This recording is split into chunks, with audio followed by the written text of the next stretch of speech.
Saudara sekalian, berkali-kali saya katakan, Tuhan itu layak dipuji, diagungkan, disembah. Ya, lebih daripada semua yang lain di dunia ini. Manusia itu pada dasarnya adalah makhluk penyembah. Kita ini mau tidak mau mesti menyembah. Nggak bisa nggak. Ya. Ada sesuatu dalam diri manusia itu yang membuat dia itu ketika melihat sesuatu yang agak luar biasa. Contoh ukuran gede, gunung tinggi, batu gede, atau hal seperti itu. Yang kemudian manusia itu akan muncul kekagumannya. Dan ketika dia kagum, dia akan memuji. Ya. Dan pada situasi tertentu, dia akan menyembah. Jadi, Tuhan itu nggak mau kita salah menyembah. Maka dia berkata, sembahlah aku. Nah, saudara, kita jangan bilang bahwa Tuhan itu kesempatan dalam kesempitan gitu ya. Kok suruh orang menyembah dia sih? Loh, dia suruh gitu karena memang dia yang layak disembah. Nggak ada yang lain, saudara sekalian, yang layak disembah.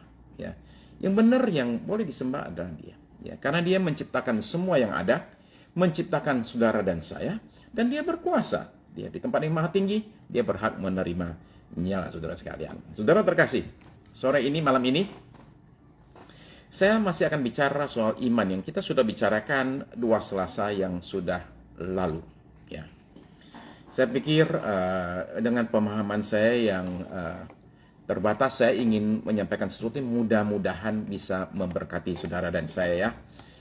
Nah, saudara sekalian, gini, sekian tahun yang lalu di Lampung, itu ada suatu kebaktian dilakukan. Istilah kita kebaktian kebangunan rohani, KKR.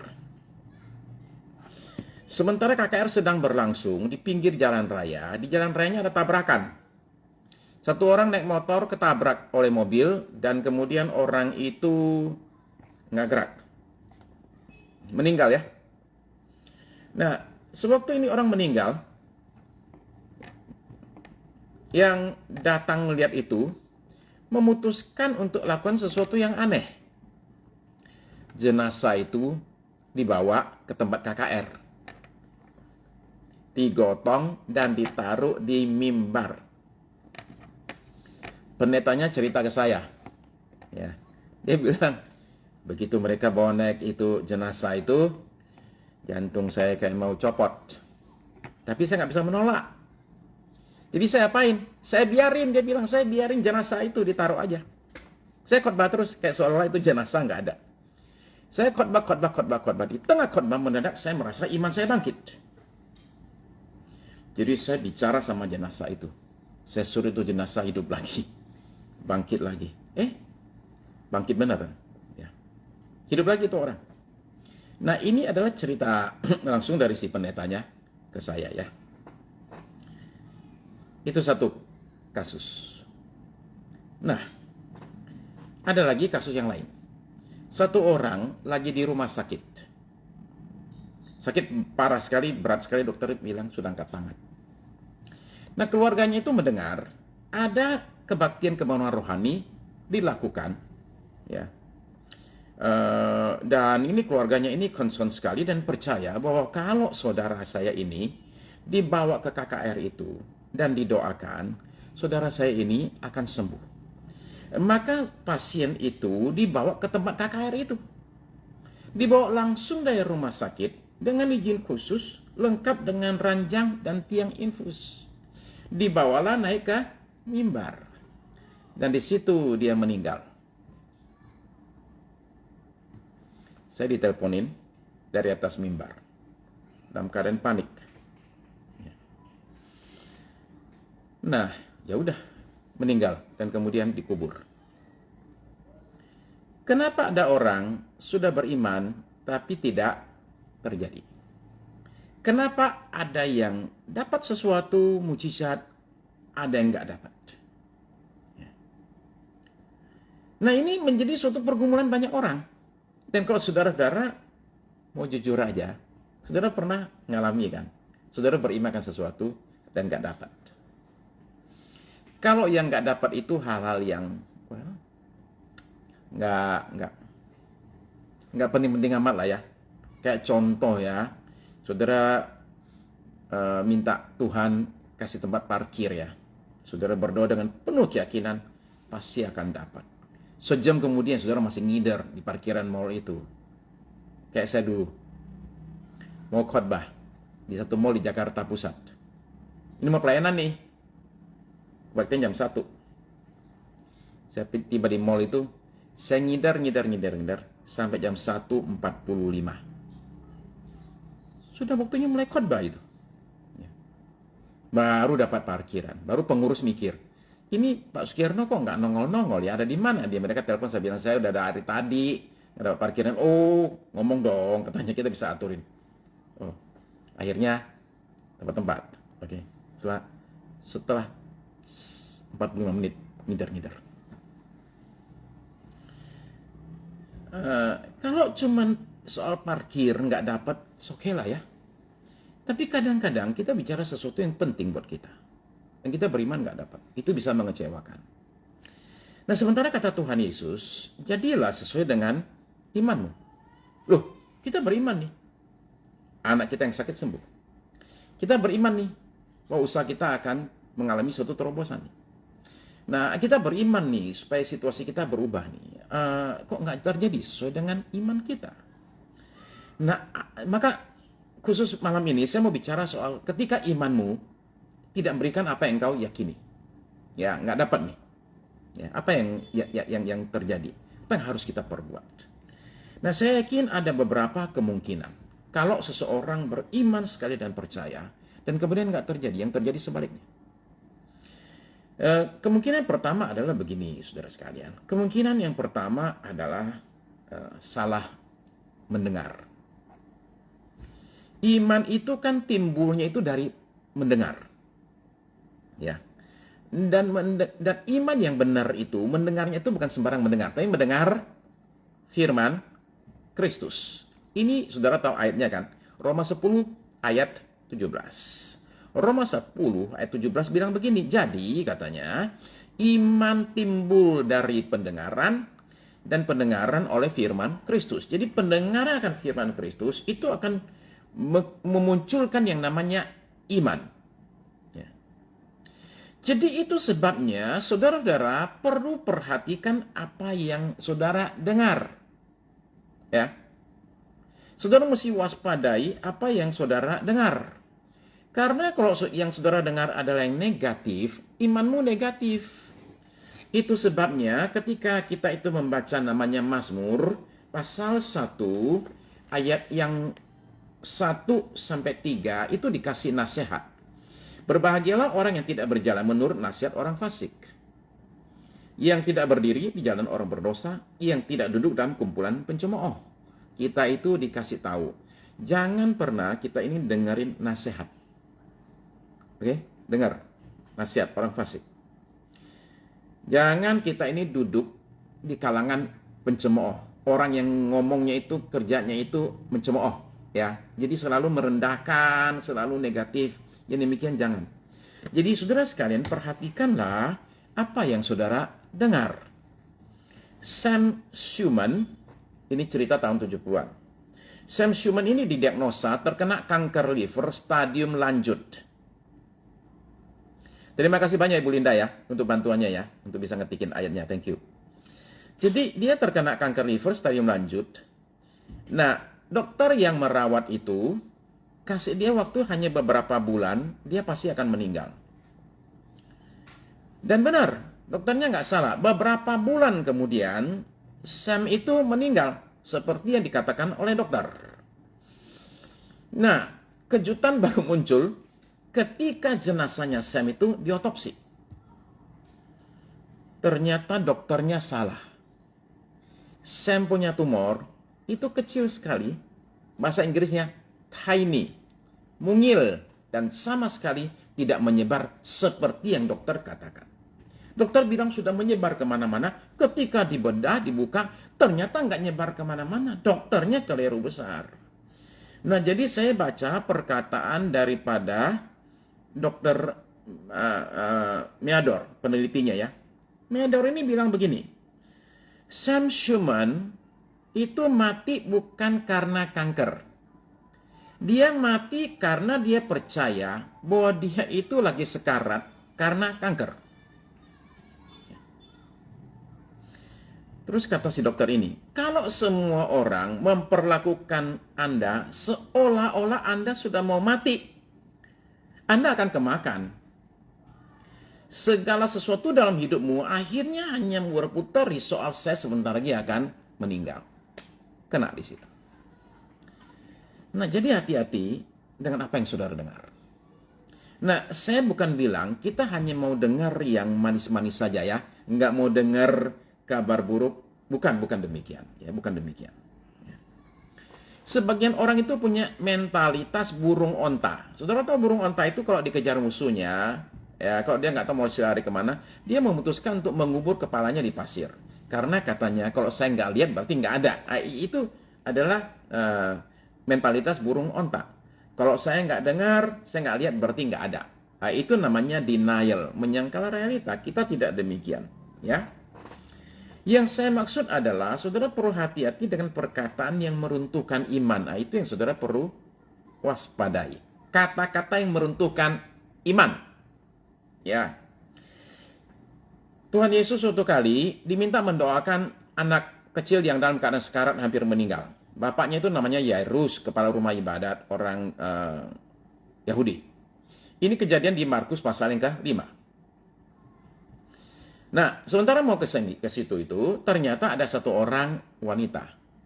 Wanita ini, karena sakit pendarahan sudah lama sekali, dia memutuskan untuk datang minta tolong kepada Tuhan Yesus. Cuma karena orang ramai, banyak sekali orang, dia memutuskan untuk menjamah ujung jubahnya Tuhan Yesus. Ketika dijamah itu, Tuhan Yesus merasa, kok ada energi keluar dari diri saya. Siapa yang menjamah saya? Ya. Kata Petrus, ini ada begitu banyak orang, semua orang juga saling senggol-senggolan. Kita mana tahu siapa senggol siapa. Tapi Tuhan Yesus mengatakan enggak.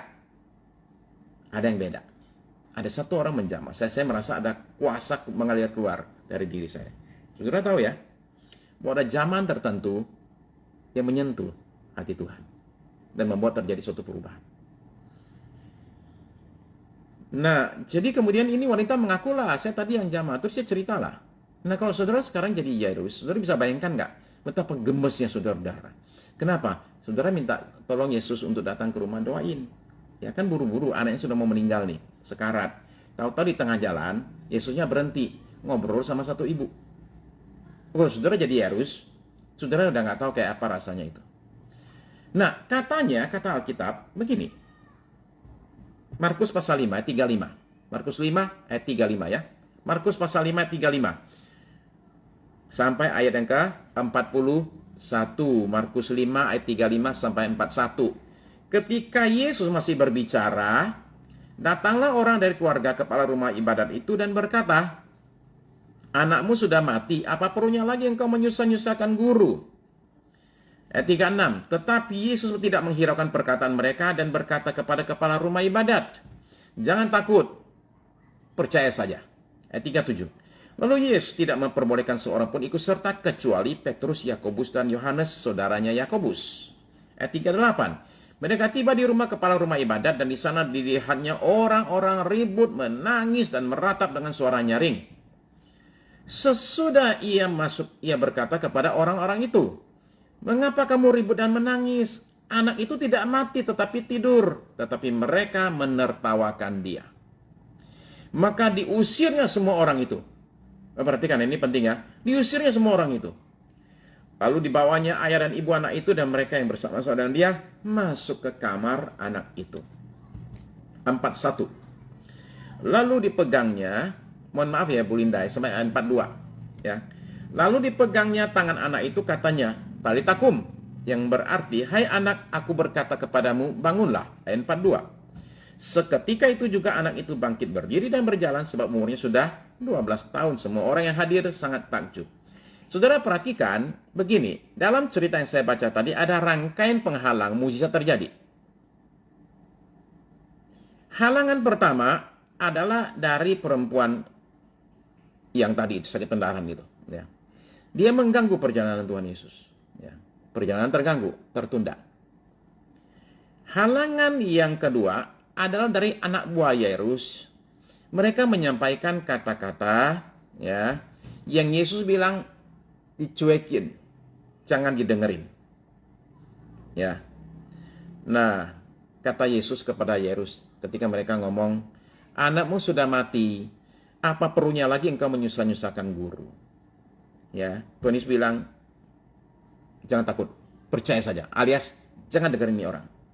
Nah, saudara coba kita perhatikan ya kata-kata anak buahnya ini ya. Oke. Anakmu sudah mati, apa perlunya lagi engkau menyusah-nyusahkan guru? Perhatikan, itu negatif banget loh. Kenapa negatif banget? Saudara-saudara begini, ini kan anak buah yang datang nih. Ya.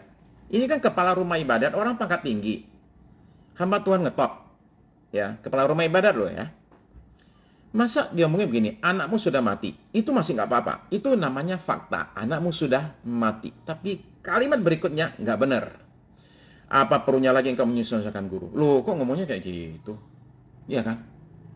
Itu kan negatif banget. Anakmu sudah mati, titik. Oke, itu aja. Tapi ditambahin lagi. Apa perlunya lagi menyusah-nyusahkan guru? Ini perkataan negatif. Menentukan iman. Nggak percaya sama Tuhan. Ya. Nggak perlu lagi bikin susah. Ya. Nah,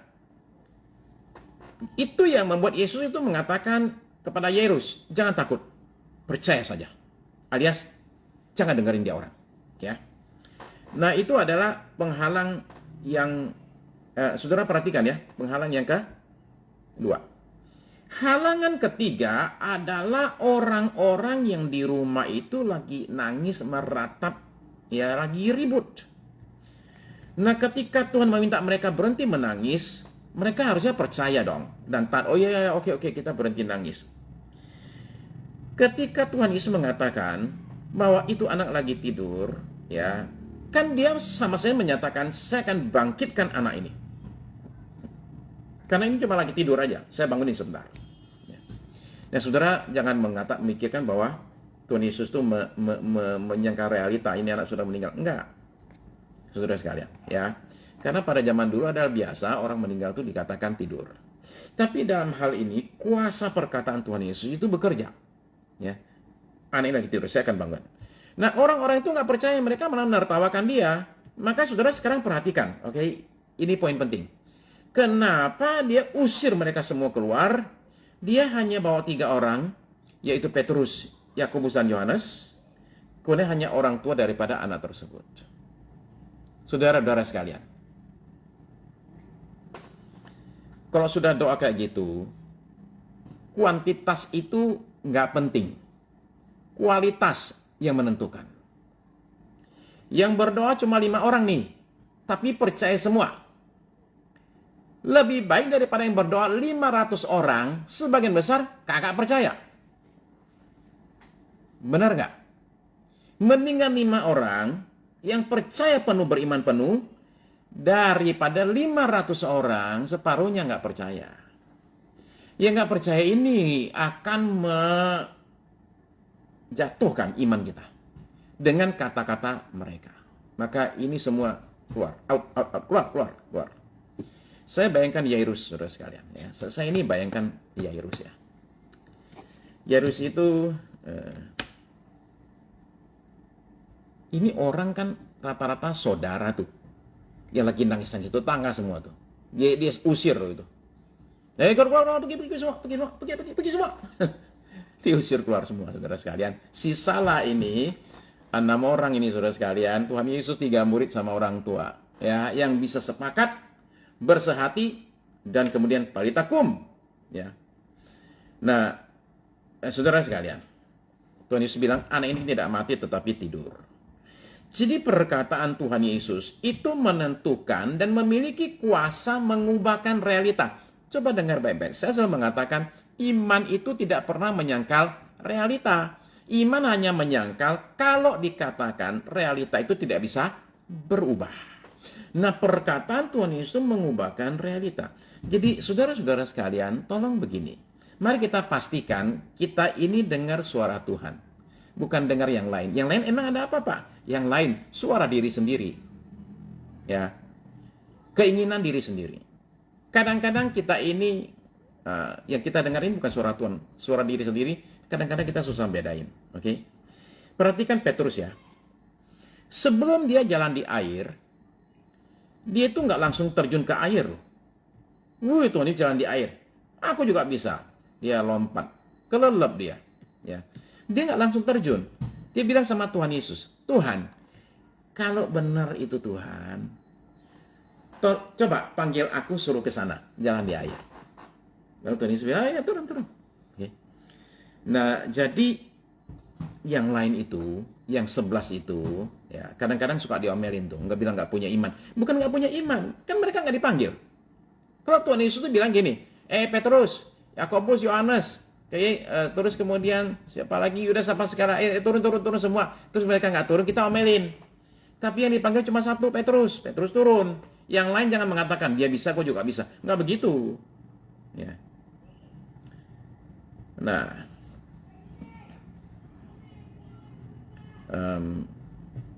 saya cerita ini, soal Petrus ini, saya ngajar di satu namanya BBT, Basic Bible Training. Okay. Nah, di situ itu ada murid saya tuh, namanya Pak Ciputra. Okay. Pak Ciputra ini, saudara sekalian, orangnya pinter banget. Di kelas itu suka nanya, dan nanyanya yang susah-susah. Guru lain udah pusing sama dia. Dan saya bilang, saya sih nggak pusing. Terus mereka bilang, gimana caranya kamu menghandle orang tua itu suka nanya-nanya yang susah-susah? Saya bilang, saya kalau ditanya Pak Ciputra, saya selalu bilang, Pak Ci, saya nggak ngerti. Udah gitu aja, selesai. Soalnya Pak Ci itu kalau dijawab, jawaban kita, dia tanyain lagi. Nah, itu jadi panjang. Jadi saya punya jurus bagus sekali. Tiap kali Pak Ciputra nanya, Mas Yono ini gimana? Saya bilang, saya nggak ngerti, Pak. Udah, selesai.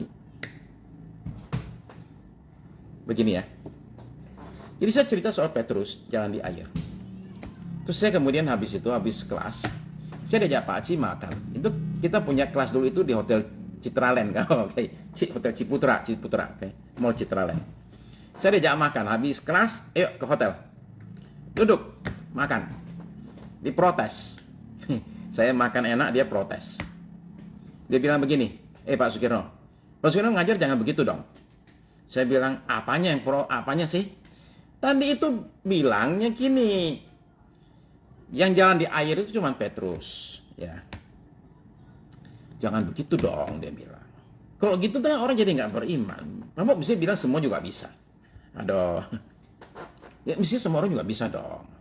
Ya saya bilang tadi, masalahnya Pak Ci yang dipanggil cuma satu, Pak Ci yang 11 nggak dipanggil, makanya nggak turun. Ya tapi tolonglah, lain kali supaya orang beriman, lain kali ya tolonglah. Minggu depan diperbaiki dah, bilang orang juga bisa ya. Saya bilang orang juga bisa kalau mendengar ya, kalau nggak mendengar nggak boleh loh. Ya no whatever lah, dia bilang lah ya supaya kita jadi mantep gitu. Saudara-saudara sekalian, gini ya, saya cerita ada pendeta di Korea. Dia kehadang banjir di sungai. Terus dia bilang begini, Petrus lu jalan di air. Saya juga bisa dong. Terus saya juga hamba Tuhan. Beriman juga tuh. Ya. Lagi banjir, jembatannya hancur soalnya. Jadi dia bilang Petrus bisa, saya juga bisa. Dia coba jalan di air, dia kelelep, meninggal. Oke. Begini saudara sekalian. Ya.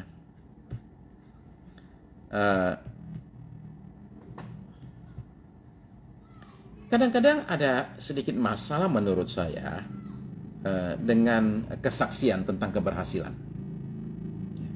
Maksudnya ada potensi kemungkinan orang bisa salah tangkap. Salah tangkapnya itu begini, saudara sekalian. Ini terutama kesaksian yang disampaikan untuk membangkitkan iman orang yang mendengar, supaya juga sama bangkit gitu, oke? Ya.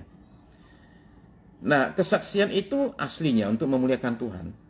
Tapi bisa jadi ada potensi, saya bilang, yaitu bahwa orang bisa merasa pasti begitu juga, harus mengalami yang sama, dan ketika dia tidak mengalami, dia kecewa. Nah itu yang saya ingin tekankan, saudara-saudara sekalian. Ya. Bahwa kita ini mesti perhatikan. Ya. Pastikan bahwa kita ini mendengar suaranya ini suara yang benar nih, suara Tuhan. Okay? Ya. Saya bisa bicara panjang lebar, tapi nggak ada waktu soal yang satu ini. Yang kedua, orang tuh bisa menipu diri sendiri. Ya. Sebenarnya itu kemauan dia. Dan dia tahu loh itu kemauannya dia. Tapi dia bilang itu suara Tuhan. Nah, beda sama yang tadi itu. Yang tadi itu genuinely believe. Yang benar-benar percaya beneran bahwa ini suara Tuhan. Padahal bukan. Ya. Kalau yang ini dia sebenarnya tahu juga. Ini sebenarnya bukan suara Tuhan. Tapi dia mati-matian mengatakan itu suara Tuhan. Ya. Kalau yang pertama tadi itu dia tertipu. Yang di sini ini menipu diri sendiri. Dan kadang menipu orang lain juga tuh. Kalau orang tanya, kamu yakin itu suara Tuhan?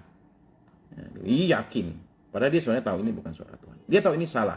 Tapi dia jalan terus dan percaya disertai oleh Tuhan. Ya. Saudara perlu tahu loh ya.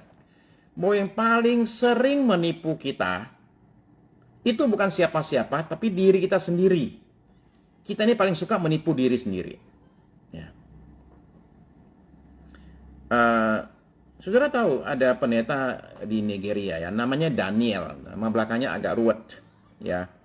Si Daniel ini, itu tahun 90-an ya, itu pergi ke kebun binatang di satu kota namanya Ibadan. Ibadan itu di situ ada perguruan tinggi, punya kebun binatang. Dia ke sana tuh. Sambil pakai jubah merah tuh. Bawa Alkitab. Dia bilang itu Daniel yang di Alkitab itu masuk kandang singa. Singanya itu nggak berani sentuh Daniel. Saya Daniel. Ya. Saya pasti juga masuk kandang singa, singanya akan kabur. Nah, saudara-saudara sekalian, kita kan tahu ya, cerita macam Daniel itu kan cuma satu di Alkitab. Cuma Daniel aja yang ngalamin, yang lain kan nggak ngalamin. Tapi ya, oke. Dia masuk ke kandang singa ya. Terus dia teriak keras-keras. Ya. Teriak keras-keras. Lalu saudara apa yang terjadi? Singanya mundur. Singanya mundur. Tambah berani dia. Tapi kata para ahli sifat binatang. Binatang macam singa macam itu. Kalau kita keras-keras, di awal dia akan mundur. Siapa tahu ini bahaya nih. Di mereka juga ada sedikit hikmatnya. Hati-hati dulu nih, siapa tahu beneran bawa senjata. Ternyata enggak. Ya udah itu hamba Tuhan itu si Prophet Daniel itu mati. Diterkam singa, saudara sekalian. Ya. Nah, jadi hati-hati ya, orang bisa menipu diri sendiri. Ya, udah tahu ini bukan kehendak Tuhan, dia maju terus. Lalu ada orang nggak dapat apa yang dia imani karena dia hanya beriman tapi nggak ada langkah iman. Percaya tapi tidak bertindak sesuai dengan iman, nggak ada gunanya. Ya. Nah, tapi tolong perhatikan ya. Yang penting di sini adalah saudara-saudara jangan salah dengar dulu ya. Karena kalau udah salah dengar, nanti ambil langkah iman, jadinya rugi besar saudara sekalian. Jadi pastiin dulu mendengarnya yang benar ya. Setelah itu bertindak dengan ambil langkah iman, saudara sekalian ya, dengan penuh keberanian. Jangan sampai sembarang dengar, oke? Ada orang beriman, saya anak raja, pasti diberkati oleh Tuhan. Jadi hidupnya foya-foya. Kenapa? Anak raja soalnya. Nah, itu berakhir dengan masalah keuangan tuh, ya. Nah, jadi orang ketika berdoa minta hujan turun, tolong ketika berdoanya bawa payung. Ya, jangan berdoa minta hujan turun, tapi nggak bawa payung. Karena percaya dong, bawa payung karena percaya doa saya dijawab. Langkah iman, bawa payung. Ya. Nomor 4. Kenapa orang beriman nggak dapat? Karena belum waktunya aja. Terkadang kita lupa unsur waktu. Kan tahu Pengkhotbah pasal 3 ayat 1 ya, untuk segala sesuatu di bawah langit ada masanya. Apapun di bawah langit ada waktunya. Semua ada waktunya. Bahkan termasuk mujizat pun itu juga ada unsur waktu, ya. Jadi karena itu perhatikan yang satu ini, bukan tidak dijawab, belum dijawab, ya. Tunggu saja waktunya. Nomor 5. Kenapa orang sudah beriman nggak dapat juga tuh? Ada kemungkinan memang bukan jatah kita, ya. Bukan jatahmu. Ya diimanin ya nggak dapat. Ya, kembali nih kepada mendengar. Ya, kalau mendengarnya benar, harusnya nggak terjadi. Terakhir, saudara sekalian, kenapa orang nggak dapat? Karena ada yang lebih baik. Saudara nggak dapat yang saudara imani karena Tuhan itu ada yang lebih baik buat saudara. Makanya yang satu ini nggak dikasih, biar dapat yang lebih bagus. Ya, coba kita baca Ibrani 11 ayat 35 sampai 39. Ibrani 11 ayat 35 sampai 39. Ibrani 11 ayat 35 sampai 39. Saudara tahu Ibrani kan? Ibrani 11 maksud saya. Ibrani 11 itu isinya apa? Daftar pahlawan iman. Orang-orang hebat, punya iman hebat sekali, dapatkan apa yang mereka inginkan. Luar biasa. Tapi sekarang perhatikan sisi lain dari iman yang orang suka nggak lihat. Ayat 35. Ibu-ibu telah menerima kembali orang-orangnya yang telah mati sebab dibangkitkan. Tetapi orang-orang lain membiarkan dirinya disiksa dan tidak mau menerima pembebasan. Saya baca ulang ya. Tetapi orang-orang lain membiarkan dirinya disiksa dan tidak mau menerima pembebasan. Mereka tetap beriman, nggak mau menyangkal Tuhan. Okay? Supaya mereka beroleh kebangkitan yang lebih baik. Jadi kan tadi di ayat 35, ibu-ibu telah menerima kembali orang-orang yang telah mati sebab dibangkitkan. Tapi ini orang-orang ini meyakini ada kebangkitan yang lebih baik daripada yang satu ini. Jadi mereka itu beriman, tapi nggak dapat yang satu ini, karena ada yang lebih baik. Oke, lanjut ayat 36. Ada pula yang diejek dan didera, bahkan yang dibelenggu dan dipenjarakan. Mereka dilempari, digergaji, dibunuh dengan pedang. Mereka mengembara dengan berpakaian kulit domba dan kulit kambing sambil menderita kekurangan, kesesakan, dan siksaan. 38. Dunia ini tidak layak bagi mereka. Mereka mengembara di padang gurun dan di pegunungan, dalam gua-gua dan celah-celah gunung. Ayat 39. Dan mereka semua tidak memperoleh apa yang dijanjikan itu. Sekalipun iman mereka telah memberikan kepada mereka suatu kesaksian yang baik. Jadi ada orang-orang tertentu, kata Ibrani, yang beriman tapi nggak dapat apa yang mereka imani itu. Ya, tapi mereka tahu ada yang lebih baik buat mereka soalnya. Ya, hidup mereka susah, tinggalnya di gua, serba kekurangan, serba menderita, tapi dunia ini katanya tidak layak bagi mereka. Ya. Jadi itu berbagai hal yang mungkin membuat kita sekalipun beriman bisa jadi nggak dapat. Wah, kalau demikian nggak usah beriman aja Pak, biar nggak kecewa. No, nggak bisa begitu, saudara, nggak bisa begitu, nggak bisa. Loh, kenapa nggak bisa? Karena manusia otomatis itu beriman dalam hidupnya, nggak bisa nggak beriman. Ingat saya katakan minggu lalu ya, saudara mungkin nggak ingat, maka saya ingetin lagi. Ini Dr. Andrew Newberg, ahli saraf, spesialis saraf. Dia spesialis 3 macam ini, spesialisasi ya.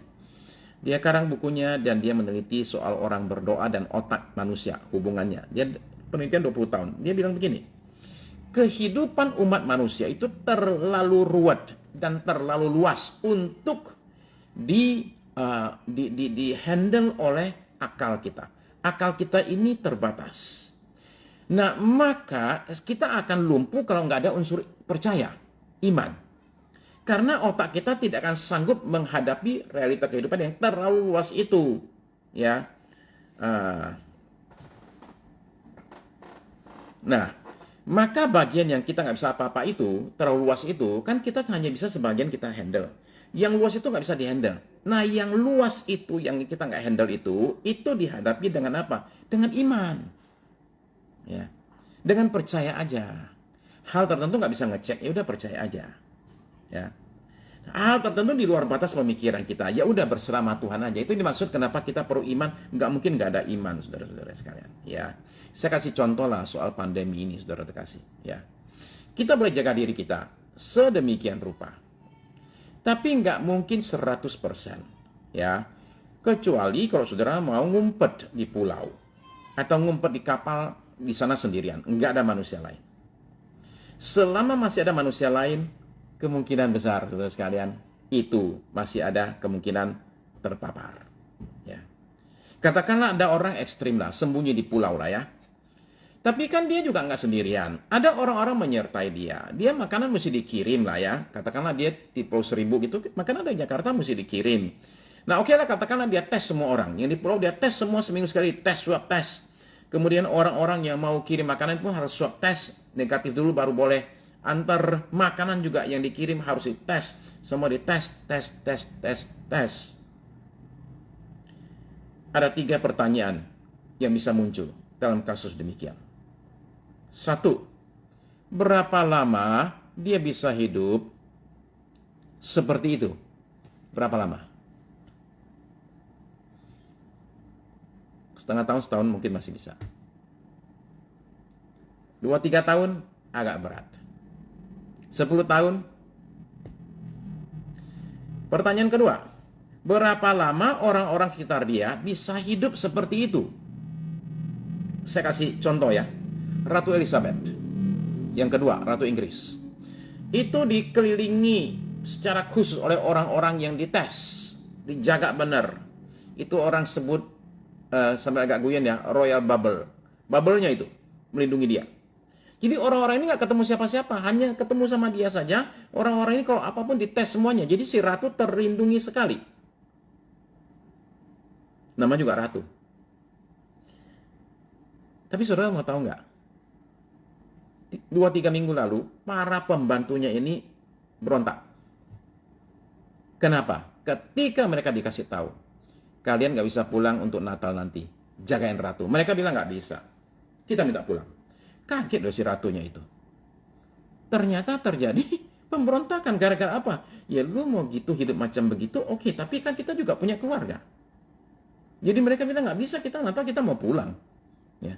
Nah jadi saudara-saudara paham ya, kenapa saya mengatakan kalau saya mendengar ada orang sembunyi sendirian gitu ya, di mana gitu, dan nggak boleh ada yang datang mesti dites semua.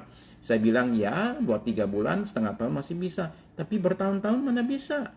Terus saya punya pertanyaan ketiga, saudara mau nggak hidup macam begitu? Ada satu pejabat ya katanya ya, pejabat, nggak tahu pejabat yang mana nih ya saya lupa jabatannya. Setiap orang mau ketemu dia harus tes swab.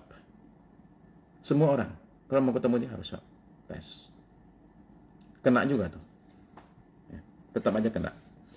Ada bagian tertentu dalam hidup kita nggak bisa apa-apa. Di situ iman itu bekerja, saudara sekalian. Ya.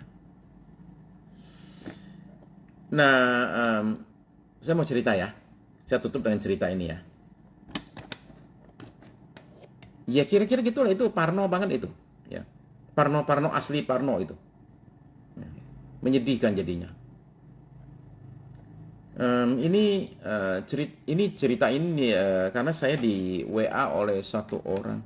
Prince Charles kena, anaknya pun kena, Prince William kena juga tuh, dua-duanya kena. Ya, dua-duanya ya sembuh ya. Saya di WA oleh satu orang hamba Tuhan namanya Judith Halim. Judith Halim WA saya, tanya saya, apakah saya masih ingat dengan satu orang namanya Michelle. Ya. Michelle itu kan, saya ada kenal, ada kira-kira barangkali 560 Michelle. 56 aja. Michelle, saya bilang, Michelle mana? Michelle, cucunya Jam Supapan. Oh iya, oke. Saya ingat. Pak Jam Supapan itu dipakai Tuhan, saudara sekalian, untuk kasih kami tempat ibadah kami yang pertama kali di Gedung Putra. Jadi saya ingat sama cucunya, Michelle dulu sering kebaktian di gereja kita. Lalu kemudian Ibu Judith Halim, kayak saya link ke satu artikel di koran, di majalah Singapura, menceritakan apa yang terjadi dengan Michelle. Ya, di sana dia kasih kesaksian. Michelle ini dengan calon suaminya, Aloysius, harusnya menikah tanggal 18 April. Tapi kemudian gara-gara COVID, itu diundur ke Desember. Desember ini ya. Tapi mereka nggak jadi menikah. Kenapa? Karena Aloysius itu meninggal kecelakaan mobil pada tanggal 6 Juni. Saudara bayangkan ya, betapa hancurnya Michelle ini. Ya. Anaknya baik sekali. Anaknya yang sangat cantik, anak yang sangat baik sekali. Ya. Tapi alami pukulan demikian berat. Semua sudah dipersiapkan, sudah foto prewed, semuanya. Dan di kesaksiannya dia tunjukkan beberapa foto yang mereka ambil ketika di Bali kemarin. Nah, saudara sekalian, saudara bayangkan betapa hancurnya dia ketika dikasih tahu. Dia hampir nggak percaya, ya, dia rasanya nggak kuat. Ya, betul-betul imannya diuji. Tapi saya memuji Michelle ini, ya, karena ternyata dia bisa lewati semua ini lembah kelam yang begitu berat. Dengan kekuatan dari firman Tuhan, dia mengatakan. Dibantu oleh dua orang mentornya, Ibu Judith Halim sama suaminya Bapak Jason Ong, ya. Suami istri ini melayani dia, menguatkan dia, dan akhirnya Michelle ini bisa dengan kuat, dengan tabah, ya, datang ke rumah duka dan kemudian jalani semua prosesnya, ucapkan selamat jalan kepada calon suaminya, ya. Dan hari-hari ini dia akhirnya tetap kuat. Dia memutuskan untuk dia mau sekolah konseling untuk menolong banyak orang. Nah, saudara-saudara sekalian, realita hidup kadang-kadang seperti itu. Hal tertentu terjadi di luar pemikiran kita, di luar dugaan kita, di luar pengharapan kita. Saudara dan saya harus bisa tetap kuat dalam Tuhan, untuk tetap bertahan.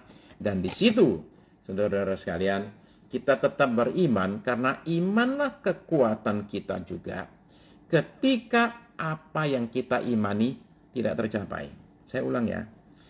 Kita ini harus tetap beriman, karena imanlah kekuatan kita pada saat ketika apa yang kita imani tidak tercapai. Justru di situ kita nggak hilang iman. Iman menguatkan kita bahwa Allah turut bekerja dalam segala sesuatu untuk mendatangkan kebaikan. Ya. Apa yang dialami Michelle ini berat sekali, tapi dia berhasil lewati lembah ini. Dan dia menjadi satu inspirasi bagi banyak anak-anak muda yang dalam hidupnya banyak kehilangan. Ya, saya berharap saudara bisa dikuatkan melalui kesaksian ini ya. Saya sekarang mengajak kita semua untuk kita boleh sama-sama datang berdoa ya saudara sekalian ya.